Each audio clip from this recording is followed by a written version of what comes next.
ഞാനിതൊക്കെ ചെയ്തതേ എന്റെ പുന്നാര ചേച്ചിക്ക് വേണ്ടിട്ടാ. ഈ ദേവിക കുട്ടിക്ക് വേണ്ടി ഞാൻ എന്തും ചെയ്യും.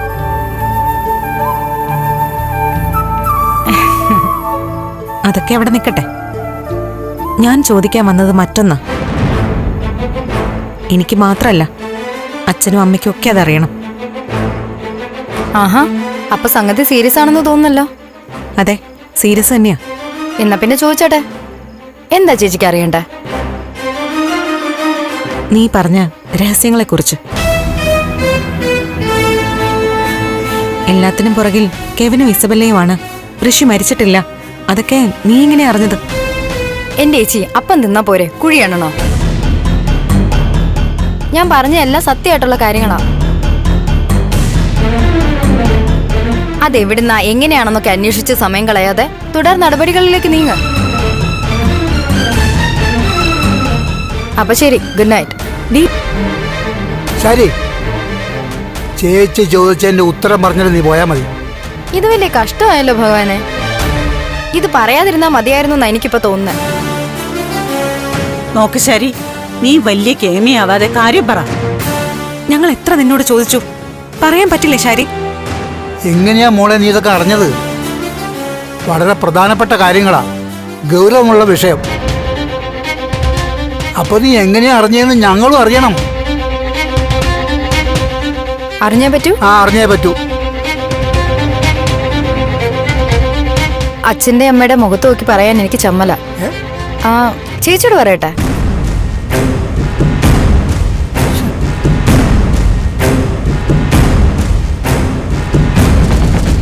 ചേച്ചി, എന്റെ ലവറാ ഇതൊക്കെ എന്നോട് പറഞ്ഞ.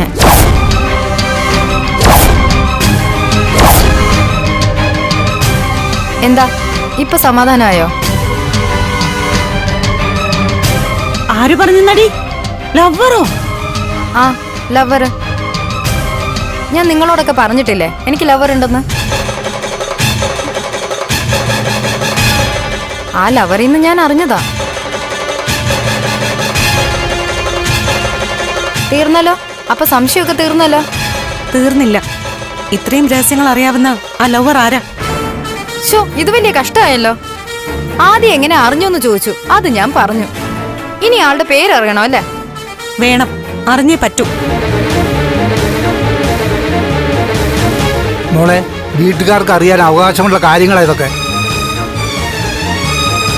കെവിനോടും ഇസബല്ലയോടും ഋഷിയോടും ഒക്കെ അടുപ്പമുള്ള ആ ലവർ ആരാണെന്ന് എനിക്കറിയണം. പറ ശാരി. ഇടി, നിന്നോടല്ലേ ചോദിക്കുന്നേ? ഞാൻ പറയാം, പക്ഷെ ഞെട്ടരുത്. ആദ്യം അങ്ങോട്ട് പറയടി. ഞെട്ടണോ വേണ്ടോന്നൊക്കെ ഞങ്ങൾ പിന്നെ തീരുമാനിച്ചോളാം. പക്ഷെ നിങ്ങൾ ഞെട്ടും. ചേച്ചിയാവും കൂടുതൽ ഞെട്ടുന്നേ.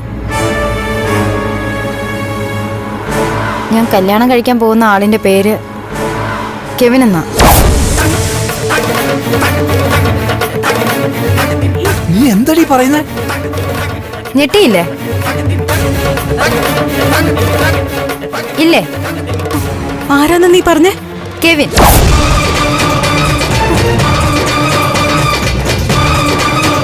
നമ്മുടെ കെവിൻ, നന്ദേട്ടനെ ചതിച്ച കെവിൻ.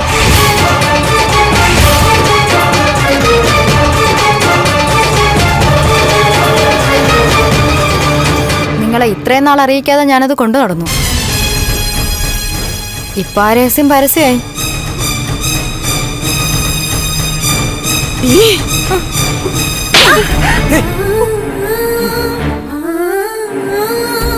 അമ്മേ,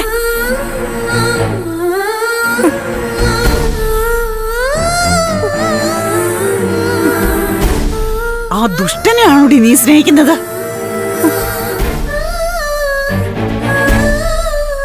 അത് അപ്പോ നീയും കൂടെ അറിഞ്ഞിട്ടാണല്ലേ ഈ കണ്ട ദ്രോഹങ്ങളൊക്കെ ചെയ്തത്? എന്താ തല്ലിക്കഴിഞ്ഞോ?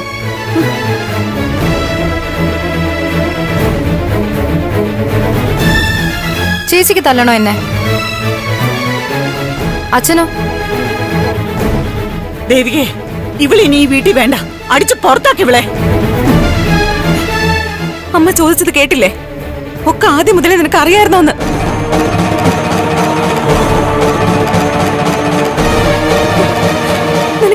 പറ്റി ശാരി? എല്ലാ കാര്യങ്ങളും ബുദ്ധിപൂർവ്വം ചെയ്യുന്ന നിനക്ക് എവിടെയാ പിഴച്ചത്? അതോ നിനക്കും പ്രത്യേക ലക്ഷ്യങ്ങൾ ഉണ്ടായിരുന്നോ? അതെ ചേച്ചി, എനിക്ക് പ്രത്യേക ലക്ഷ്യങ്ങളൊക്കെ ഉണ്ടായിരുന്നു. അമ്മേ, എന്തായിരുന്നു നിന്റെ ലക്ഷ്യം?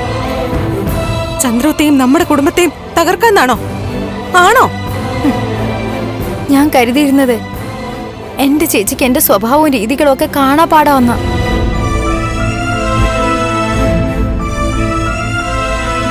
ചന്ദ്രോദയും നമ്മുടെ കുടുംബത്തെ രക്ഷിക്കാനും ചേച്ചിയുടെ ഭാവി ഭദ്രമാക്കാനും വേണ്ടിയാ ഞാൻ ഇങ്ങനെ ഒരാളുമായിട്ട് അടുത്തത്.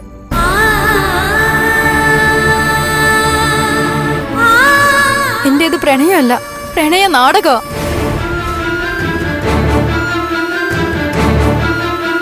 കെവിനുമായിട്ട് പ്രണയം നടിച്ച് അവനുമായിട്ട് അടുത്തതാ. അതിലൂടെ ചേച്ചിക്കും നന്ദേട്ടനും എതിരെ അവര് നടത്തുന്ന നീക്കങ്ങൾ അറിയാം. നിങ്ങളെ രക്ഷിക്കുക.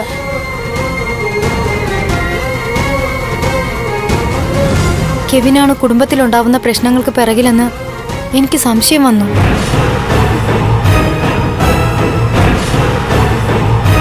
ഞാൻ അതിനു പിറകെ സഞ്ചരിച്ചു. സംശയം ശക്തമാണെന്ന് തോന്നി. അങ്ങനെ ഒരു പ്രണയ സൗഹൃദം തുടങ്ങി.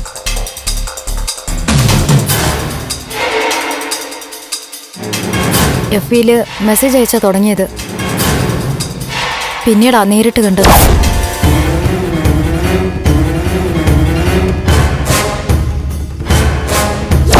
അന്ന് എഫ്ബിയില് ശാരികയുടെ ഫ്രണ്ട് റിക്വസ്റ്റ് ആക്സെപ്റ്റ് ചെയ്തപ്പോൾ ഞാൻ അറിഞ്ഞിരുന്നില്ല അത് ഇങ്ങനൊരു ബന്ധത്തിലേക്ക് കൊണ്ടെത്തിക്കുമെന്ന്.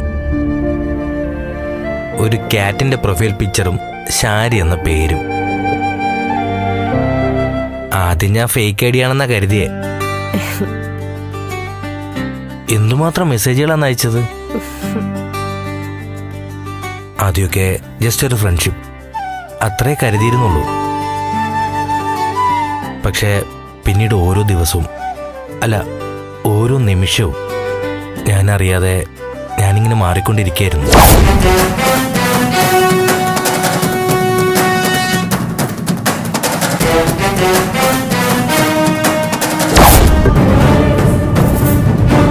എടാ, ഞങ്ങള് കുറെ ദൂരെ എത്തി.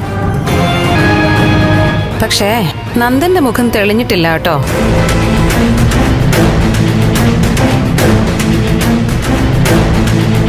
ഹലോ ആ ഹലോ കെവിൻ ചേട്ടാ, ഒരു കോള് വന്നു. ഞാൻ അറിയാതെ എടുത്തു.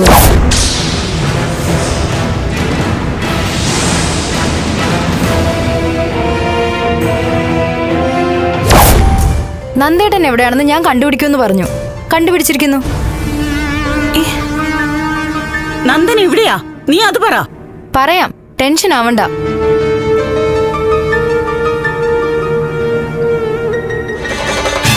നന്ദേടൻ ഇപ്പോ ഇസബലയ്ക്കൊപ്പം ഉണ്ട്. അങ്ങനെ അവരിൽ നിന്ന് എനിക്ക് കിട്ടുന്ന അറിവുകൾ ഞാൻ കൃത്യമായി ചേച്ചി അറിയിച്ചു.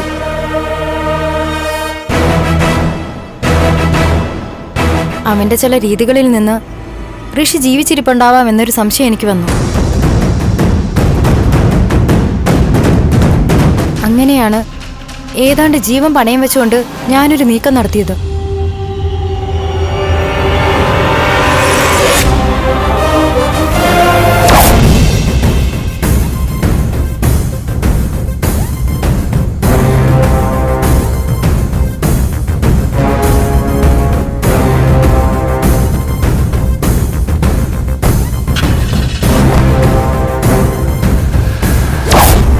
പാപ്പന് ട്രാൻസ്ഫർ വന്നതിൽ പേടി മാത്രമല്ല, കുറ്റബോധമുണ്ട് കെവിൻ. പക്ഷെ ഋഷി മരിച്ചതായി ഒരു കഥ ഉണ്ടാക്കിയത് മുതലല്ലേ ഈ പ്രശ്നങ്ങളൊക്കെ ഉണ്ടായത്. ഋഷിയും നന്ദനും കൂടി അന്ന് വഴി വെച്ചൊരു തർക്കം ഉണ്ടായപ്പോൾ ഞാൻ അതിലൊരു സാധ്യത കണ്ടു. തല്ലിനിടയിൽ ഋഷി മരിച്ചായി നന്ദനെ വിശ്വസിപ്പിക്കുന്നതിൽ വിജയിക്കുകയും ചെയ്തു. അവനെ കുഴിച്ചു മുഴുവൻ തന്നെയാണ് അവൻ കരുതിയത്.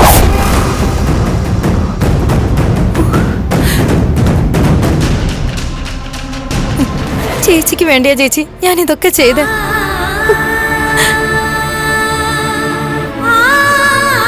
ചേച്ചി ചേച്ചിയുടെ സങ്കടം കണ്ട് എനിക്ക് സഹിക്കാൻ പറ്റാതെയായി. അല്ലാതെ ചേച്ചിക്ക് തോന്നുന്നുണ്ടോ ചേച്ചി വെറുപ്പിച്ച് ഞാനൊരു കാര്യത്തിന് അതിനി പ്രണയമാണെങ്കിൽ ഇറങ്ങുമെന്ന്?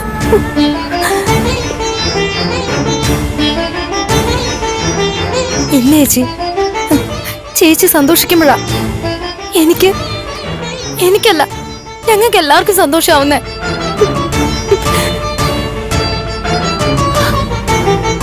മോളെ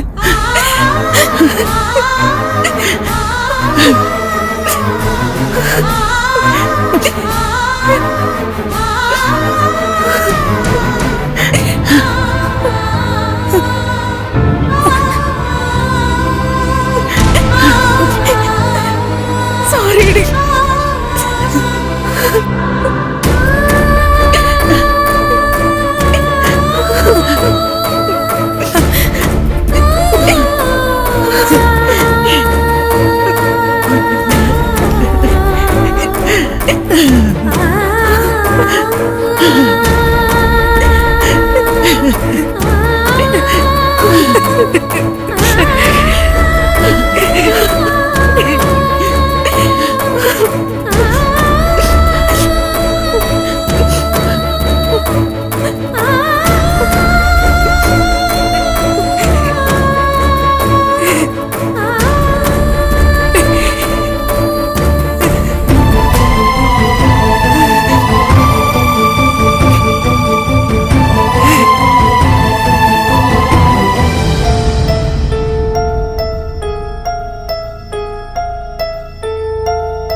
പ്രഭ, താൻ കിടക്കുന്നില്ലേ? വിശപ്പില്ല, ആഹാരം വേണ്ട എന്നൊക്കെ പറഞ്ഞു. ഉറങ്ങാനും പ്ലാനില്ലേ? 12 മണിയാകാറായി. അതെ, കുറച്ച് സമയം കൂടി കഴിഞ്ഞ നാളെയായി. കഴിഞ്ഞ വർഷം ഈ ദിവസം സിദ്ധുവിന് ഓർമ്മയുണ്ടോ? സിദ്ധുവും ദേവികയും രജനിയും എല്ലാവരും കൂടി നന്ദന് ബർത്ത്ഡേ സർപ്രൈസ് കൊടുത്തത്. ഇന്നിപ്പോ അന്നത്തെ വീട് മാറി. നന്ദൻ കൂടെ ഇല്ല. ദേവിക അവളുടെ വീട്ടില്. എന്റെ മോന്റെ ജന്മനാളിൽ അവൻ എവിടെയാണെന്ന് പോലും അറിയില്ല. തന്റെ അവസ്ഥ എനിക്കറിയാം. ഈ വിഷമത്തിൽ ഉറങ്ങാനോ ആഹാരം കഴിക്കാനോ ഒന്നും തോന്നില്ല. പക്ഷെ എന്നാലും ആരോഗ്യം നോക്കിയല്ലേ പറ്റൂ. എന്തിനാരോഗ്യം നോക്കണം? എന്റെ മകൻ കൂടെ ഇല്ലെങ്കിൽ പിന്നെ എന്തിനാ എനിക്ക് ആരോഗ്യവും ആയുസ്സും ഒക്കെ?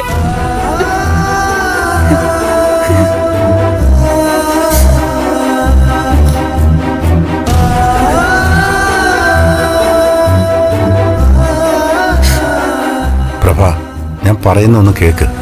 സിദ്ധു, ഞാൻ സിദ്ധുവിനെ ശല്യപ്പെടുത്തുന്നില്ല. അതുപോലെ എന്നെയും ശല്യപ്പെടുത്താതിരിക്കെ. പ്രഭ, അവൻ വരും. ഇനി എനിക്ക് ആശ്വാസ വാക്കുകൾ കേക്കണ്ട സിദ്ധു. മതിയായി. വരുമ്പോ വരട്ടെ.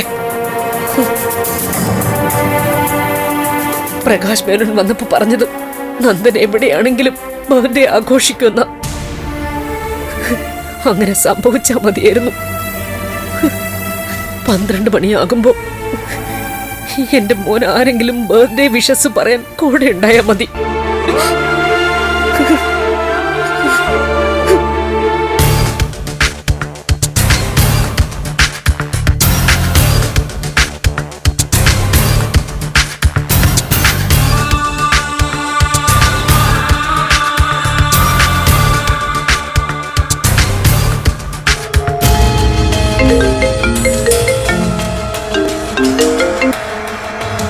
ആ മോളെ, അങ്കിൾ എവിടെയാ? കെവിന്റെ കാര്യം പറയുകയാണെങ്കിൽ അതൊക്കെ ഞാൻ അറിഞ്ഞു മോളെ. ഞാൻ അങ്കിളിനെ വിളിച്ചിരുന്നു. ഫോൺ സ്വിച്ച് ഓഫ് ആയിരുന്നല്ലോ. ആ എനിക്ക് പ്രധാനപ്പെട്ടൊരു മീറ്റിംഗ് ഉണ്ടായിരുന്നു. ആ സമയത്ത് ഫോൺ ഓഫ് ചെയ്ത് വെച്ചിരിക്കായിരുന്നു. ചേച്ചിയും അനിയത്തിയും ഇതിന്റെ പിന്നാലെ ഓടുന്നതിന്റെ ഫലം കണ്ടു തുടങ്ങി. എല്ലാം ശാരിക മുൻകൂട്ടി കണ്ട് ചെയ്തതാ അങ്കിൾ. മിടുക്കിയാ നിന്റെ അനിയത്തി. ചേച്ചിയുടെ ജീവിതത്തിന് വേണ്ടി വല്ലാത്തൊരു സാഹസം അവളെ കാണിച്ചത്. മുൻപ് ഹരിയങ്ങൾ പറഞ്ഞ സംശയമൊക്കെ കൃത്യമായിരുന്നു. എല്ലാം ഒരു നാടകം തന്നെയായിരുന്നു. ഇനിയാണ് നമ്മൾ സൂക്ഷിക്കേണ്ടത്. ഓടിച്ചെന്ന് വെല്ലുവിളിക്കാനും തല്ലി തീർക്കാനും ഒന്നും നിൽക്കരുത്. നന്ദനെ കണ്ടെത്തുന്നതുവരെ പക്വതയോടെ വേണം കാര്യങ്ങൾ കൈകാര്യം ചെയ്യാൻ. അങ്കിളുടെ അഭിപ്രായം ചോദിച്ചിട്ടേ മുന്നോട്ട് പോകുന്നുള്ളൂ.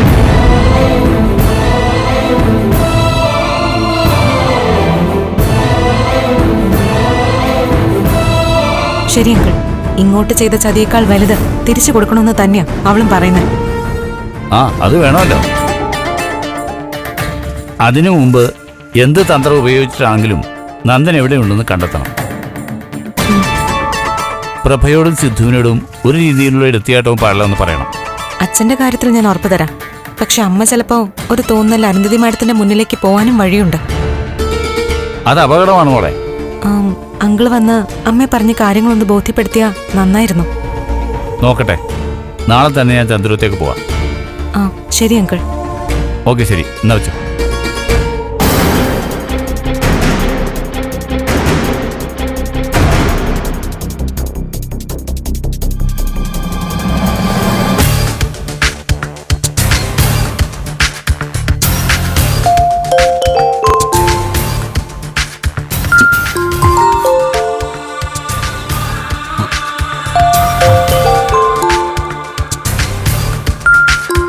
പേടിക്കണ്ട. അലാമ 12 o'clock.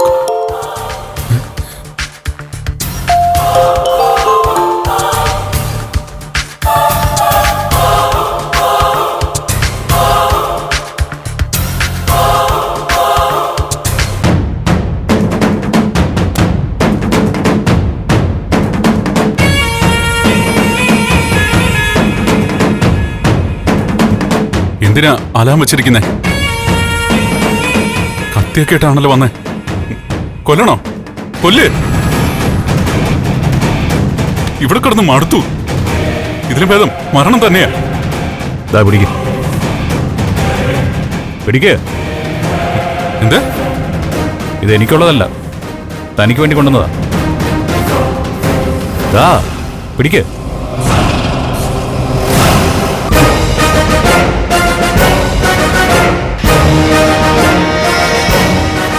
ഒരു കാര്യം പേടിപ്പിക്കാൻ വേണ്ടി പറയുന്നതല്ല, സത്യം താൻ അറിയണമല്ലോ, അതുകൊണ്ടാ. എന്ത്? ഋഷിയുടെ മരണത്തിന്റെ അന്വേഷണം ശക്തമാക്കിയിട്ടുണ്ട് പോലീസ്. ഋഷിയുടെ അസ്ഥികൂടം കിട്ടിയെന്ന് പറഞ്ഞില്ലേ? അത് DNA ടെസ്റ്റ് നടത്തിയപ്പോ ഋഷിയുടേത് തന്നെയാണെന്ന് തെളിഞ്ഞിട്ടുണ്ട്. അത് പോട്ടെ, ഞങ്ങളൊരു രക്ഷാവലയമായിട്ട് ഇവിടെ ഉള്ളപ്പോ ഒരു പോലീസും ഒരു പട്ടാളവും നിന്നെ കൈവയ്ക്കില്ല. അതൊക്കെ വിട്ടേക്ക്.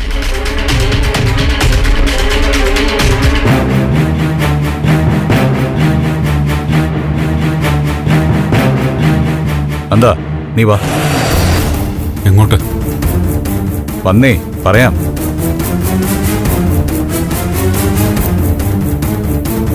എഴുന്നേറ്റ് വാടാ. എണീക്കടാ.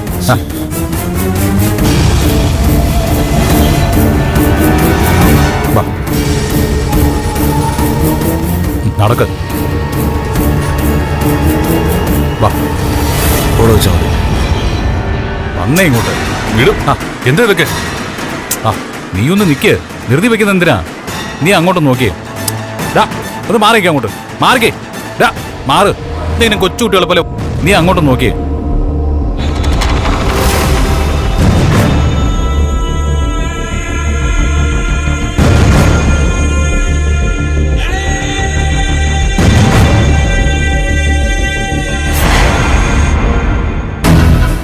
എന്താ ഇതൊക്കെ? എന്താന്ന് മനസ്സിലായില്ലേ? അർദ്ധരാത്രി 12 മണി കഴിഞ്ഞ് 5 മിനിറ്റ്. പുതിയ ദിവസം. ഈ ദിവസവും ഇപ്പോഴത്തെ മാസം അറിയാലോ. ഈ ദിവസത്തിന്റെ പ്രത്യേകത നിനക്കറിയാലോ. ഛേ, എന്റെ പൊന്നു ബ്രോ, ഇന്ന് നിന്റെ ബർത്ത്ഡേ ആടാ. ഇവന്റെ കാര്യം. എടാ, നീ ഇന്നത്തെ തീയതി ആലോചിച്ചോ? ഇന്ന് ജൂലൈ 28. അപ്പോ കറക്റ്റാണല്ലോ. നീ ഇങ്ങ് വന്നേ, ചുമ്മാ ആലോചിച്ചോണ്ട് നിൽക്കാതെ. കേക്ക് കെട്ടിയതേ. ആ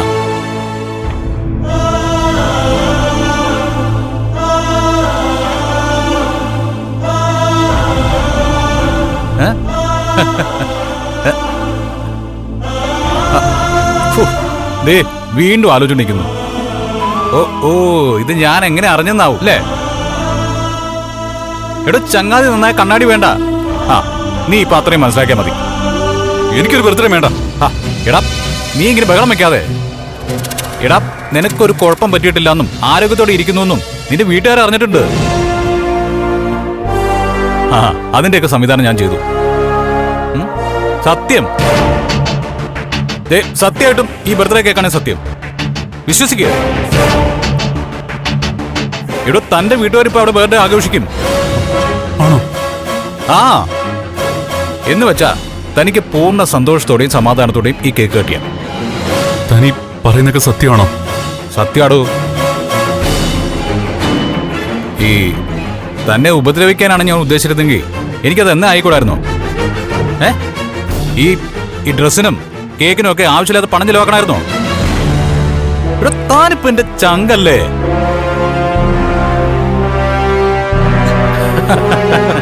ഇവിടെ ചിരിച്ചുണ്ടാക്കിയത് ക്യാൻഡിൽസ് ഒക്കെ കത്തിക്കണം.